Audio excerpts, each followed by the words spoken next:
क्या चींटियां भी दूध देती हैं? आखिर सरेंडर करने पर क्यों दिखाया जाता है सफेद झंडा और कैसे हुई थी इसकी शुरुआत? भारत का एक ऐसा गांव जहां बिना जूते चप्पल के नंगे पैर घूमते हैं लोग, और कैसे ये आदमी कबाब खाते खाते बन गया करोड़पति। वजह जानकर हैरान रह जाएंगे आप। क्या दूसरे जानवरों की तरह कबूतर भी अपने बच्चों को पिलाता है दूध? सच्चाई जानकर चौंक जाएंगे आप। इस वीडियो में भरे पड़े हैं एक से बढ़कर एक अमेजिंग फैक्ट्स। तो चलिए शुरू करते हैं ये मजेदार वीडियो। नंबर 1, जब भी दूध देने वाले जानवरों का जिक्र होता है तो इंसान के दिमाग में सबसे पहले गाय, भैंस, बकरी, भेड़ और गधी जैसे जीवों का नाम आता है। लेकिन इन जानवरों के अलावा भी धरती पर कई अन्य प्रजाति के जीव रहते हैं जो साइज में छोटे होते हैं लेकिन मिल्क का प्रोडक्शन करते हैं। ऐसे में अगर हम आपसे कहें कि छोटे से साइज वाली चींटी भी दूध देती है तो क्या आप हमारी बात पर यकीन करेंगे? एक शोध से पता चलता है कि युवा चींटियों के शरीर में एक खास प्रकार का तरल पदार्थ बनता है जो दूध की तरह पौष्टिक होता है, और उस दूध को चींटियां अपने छोटे बच्चों को आहार के रूप में पिलाती हैं। दरअसल चींटी प्यूपा विकास की प्रक्रिया के दौरान एक खास पदार्थ छोड़ती है जिसमें पुरानी झिल्ली से लेकर एंजाइम पाए जाते हैं। ऐसे में जब अंडों से लार्वा यानी बच्चे बाहर निकलते हैं तो वे इस तरल पदार्थ को दूध की तरह पीते हैं। इस दूध में अमीनो एसिड और शुगर समेत कई प्रकार के विटामिन मौजूद होते हैं, जबकि इसमें कुछ खास प्रकार के हार्मोन्स भी पाए जाते हैं। ऐसे में चींटी के बच्चों के जिंदा रहने के लिए इस दूध का होना बेहद जरूरी होता है, लेकिन इसकी मात्रा इतनी कम होती है कि इंसानों के लिए उसे इकट्ठा कर पाना असंभव है। नंबर 2, हिंदी या इंग्लिश किसी भी भाषा में लिखी गई लाइन को पूरा करने के लिए विराम चिन्ह यानी फुल स्टॉप का इस्तेमाल किया जाता है, जिससे लाइन के अंत में लिखा जाता है। लेकिन क्या आप जानते हैं कि आज के समय में लेखन के लिए अहम माने जाने वाले फुल स्टॉप का आविष्कार कहां और कब हुआ था? अगर नहीं तो हम आपको बता दें कि दुनिया में सबसे पहली बार फुल स्टॉप का इस्तेमाल 3री सदी यानी 2300 साल पहले किया गया था, जबकि उस वक्त इस सिंबल को पंक्ति के ऊपर लिखा जाता था। लेकिन बीतते वक्त के साथ ग्रीक में इजाद हुआ फुल स्टॉप अन्य देशों तक पहुंच गया, जिसकी वजह से इसकी जगह बदल गई और वर्तमान समय में पंक्ति या लाइन के खत्म होने पर इसे नीचे की तरफ लगाया जाता है। नंबर 3, इस बात में कोई शक नहीं है कि भूकंप या बाढ़ जैसी प्राकृतिक आपदा का एहसास जानवरों को हम इंसानों से पहले हो जाता है, जिसमें सांप से लेकर पक्षियों का नाम शामिल है। लेकिन हाल ही में हुई एक रिसर्च से पता चलता है कि बकरियों के अंदर भी प्राकृतिक आपदा को भांपने की काबिलियत होती है, जो घटना से लगभग 3 से 4 घंटे पहले संकेत देने लगती है।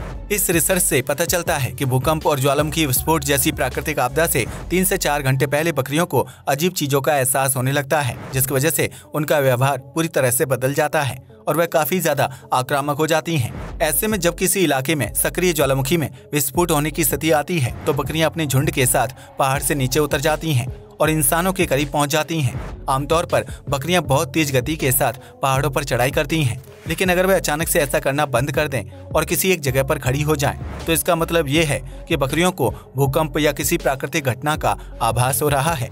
ऐसे में बकरी के व्यवहार पर नजर रखकर आम लोग भूकंप और ज्वालामुखी विस्फोट से होने वाली तबाही से बच सकते हैं, क्योंकि बकरियां इस तरह की घटना को लेकर 4 से 5 घंटे पहले सक्रिय हो जाती हैं और इतना समय राहत व बचाव का कार्य करने के लिए काफी होता है।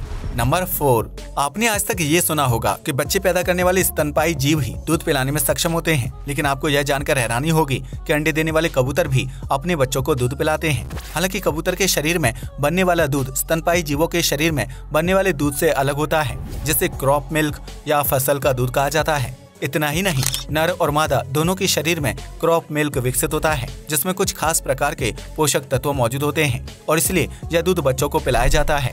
यह दूध कबूतर की गर्दन के पास एक छोटी सी थैली में इकट्ठा होता है, जिसका मुख्य काम भोजन को संग्रहित या गीला करना होता है। ऐसे में जब बच्चे छोटे होते हैं तो कबूतर उन्हें अपनी चोंच की मदद से यह दूध पिलाता है। इस दूध में प्रोटीन और वसा की मात्रा ज्यादा होती है, जबकि उसका रंग हल्का सफेद या ग्रे हो सकता है। ऐसे में ये कहना गलत नहीं होगा कि स्तनपायी जीवों की तरह कबूतर भी अपने बच्चों को दूध पिलाकर बड़ा करते हैं। नंबर 5, अगर आपको कबाब खाना पसंद है तो इस फैक्ट को जानने के बाद यकीनन आप कबाब से प्यार करने लगेंगे। दरअसल ब्रिटेन की लेस्टर सिटी में रहने वाला स्टीव गुडविन नामक कैब ड्राइवर कबाब खाने के लिए एक दुकान पर रुका था, जिसकी वजह से वह रातों रात करोड़पति बन गया। स्टीव ने कबाब का ऑर्डर दिया था, जिसे तैयार होने में वक्त लग रहा था। ऐसे में स्टीव पास में मौजूद एक लॉटरी शॉप में चले गए, जहां उन्होंने एक लॉटरी की टिकट खरीदी। इसके बाद स्टीव ने कबाब खाए और वापस आने पर घर लौट गए, लेकिन कुछ समय बाद उन्हें पता चला कि वह करोड़पति बन गए हैं। स्टीव गुडविन ने जो लॉटरी का टिकट खरीदा था उसमें 1 मिलियन पाउंड यानी 10 करोड़ 25 लाख रुपए का इनाम निकला था। स्टीव को पहले यकीन नहीं हुआ कि वह कबाब की वजह से करोड़पति बन गए हैं, लेकिन जब लॉटरी अधिकारियों ने उन्हें यकीन दिलाया तो उनकी खुशी के मारे आंसू निकल पड़े। स्टीव इन लॉटरी के पैसों का इस्तेमाल घर खरीदने और अपनी पार्टनर के साथ विदेश ट्रिप पर जाने के लिए करेंगे, जबकि उनके लॉटरी जीतने से उनकी माँ व परिवार के सदस्य काफी ज्यादा खुश हैं। इसे कहते हैं अच्छी किस्मत। कबाब खाते खाते करोड़पति बन गया ड्राइवर। नंबर 6, आपने अक्सर फिल्मों में देखा होगा कि जब दो देशों की सेनाओं के बीच युद्ध होता है और किसी एक सेना को सरेंडर करने की जरूरत महसूस होती है तो सैनिक सफेद झंडा दिखाते हैं। इस झंडे को दिखाने के बाद दूसरी सेना उनके ऊपर हमला करना बंद कर देती है और इस तरह युद्ध पर विराम लग जाता है। लेकिन क्या आपने कभी सोचा है कि सरेंडर करने के लिए सफेद रंग के झंडे का इस्तेमाल क्यों किया जाता है? अगर नहीं तो हम आपको बता दें कि सफेद रंग को शांति का प्रतीक माना जाता है। ऐसे में सफेद रंग का झंडा दिखाते ही सरेंडर की स्थिति पैदा हो जाती है, जबकि युद्ध के धूल भरे माहौल में सफेद रंग को देखना आसान होता है। हालांकि सफेद झंडे का इस्तेमाल सबसे पहले कब और कहां हुआ था, इसे लेकर कोई सटीक इतिहास नहीं मिलता है, लेकिन ऐसा माना जाता है कि आज से लगभग 3 से 4 हजार साल पहले चीन ने सफेद झंडे को दुख के प्रतीक के रूप में इस्तेमाल किया था, जिसके कुछ साल बाद इस झंडे को सरेंडर प्रतीक के रूप में सेना द्वारा इस्तेमाल किया जाने लगा था। वहीं मुक्केबाजी के दौरान जब एक मुक्केबाज को ज्यादा चोट लग जाती है तो उसके कोच या साथियों द्वारा रिंग में एक सफेद तौलिया फेंक दिया जाता है। यह एक तरह से सरेंडर का इशारा होता है, जिसकी वजह से दूसरा प्रतिभागी मुक्केबाज पर हमला करना छोड़ देता है और प्रतियोगिता में उसकी जीत हो जाती है। नंबर 7, दुनिया में एक वक्त ऐसा भी था जब इंसान मीलों की यात्रा नंगे पैर तय कर लेता था और उसे जूते चप्पल पहनने की जरूरत नहीं होती थी। लेकिन बीतते समय के साथ पैरों को आराम पहुंचाने के लिए जूते चप्पलों का इस्तेमाल होने लगा, जिन्हें बनाने के लिए आज दुनिया भर में विभिन्न ब्रांड्स और कंपनियां मौजूद हैं। हालांकि आपको यह जानकर हैरानी होगी कि भारत में एक ऐसा गाँव भी मौजूद है जहाँ के नागरिक जूते चप्पल नहीं पहनते हैं और हर समय नंगे पैर घूमते हैं।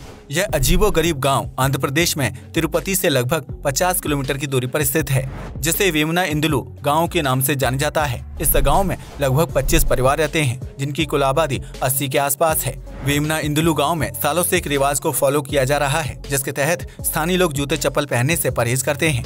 यहाँ के नागरिक खेती करते हैं और पूरे गाँव में नंगे पैर घूमते हैं, जबकि गांव के अंदर दाखिल होने वाले इंसान को भी गांव की सीमा पर अपने जूते चप्पल उतारने पड़ते हैं। इतना ही नहीं, वेमना इंदुलु गांव के लोग अस्पताल जाने में भी यकीन नहीं करते हैं। ऐसे में जब किसी इंसान की तबीयत खराब होती है तो वह मंदिर में मौजूद नीम के पेड़ की परिक्रमा करता है और उसकी सेहत ठीक हो जाती है। इस गांव के लोगों का मानना है कि उनके देवता हर चीज की रखवाली करते हैं, लिहाजा उनके सम्मान में वह लोग जूते चप्पल पहनकर गाँव में नहीं घूमते हैं। हालांकि अगर गाँव के लोग बाहर किसी अन्य गाँव या शहर में जाते हैं तो वह गाँव की सीमा खत्म होने के बाद जूते चप्पल पहन सकते हैं। नंबर 8, आप में से बहुत से लोगों को लॉन्ग ड्राइव या रोड ट्रिप पर जाने का शौक होगा, जिसके लिए सड़क का मजबूत और सुरक्षित होना बेहद जरूरी होता है। लेकिन क्या आप जानते हैं कि दुनिया में एक ऐसी खतरनाक रोड भी मौजूद है जिसमें गाड़ी चलाते वक्त अच्छे से अच्छे ड्राइवर के भी पसीने छूट जाते हैं। दरअसल बोलीविया में मौजूद नॉर्थ युगांस रोड को डेथ रोड ऑफ बोलीविया के नाम से भी जाना जाता है, जहाँ एक वक्त में सालाना 200 से 300 लोगों की मौत हो जाती थी।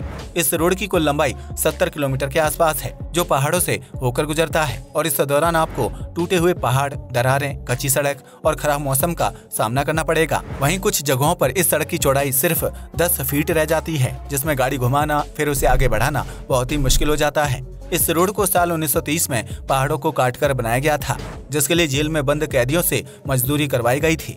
इस सड़क पर इतनी गहरी और खतरनाक खाई है कि अगर कोई गाड़ी डिसबैलेंस हो जाए तो वह सीधा खाई में गिर जाती है और वाहन चलाने वाले व्यक्ति की मौके पर ही मौत हो जाती है।